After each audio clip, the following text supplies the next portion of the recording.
Are there areas of your life you need to improve on? Are there certain aspects of your lifestyle you wish to change? Do you have trouble finding the biblical principles needed to better yourself? Join us on Wednesday, January 30th through February 13th for this 3-part Bible study series titled The 12 Laws of Self-Improvement.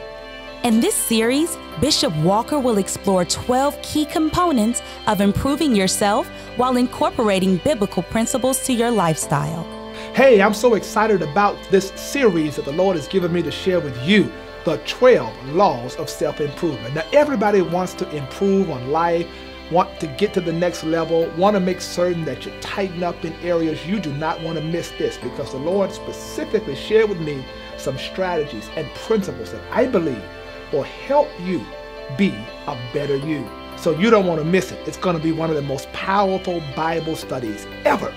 The 12 Laws of Self-Improvement. The 12 Laws of Self-Improvement.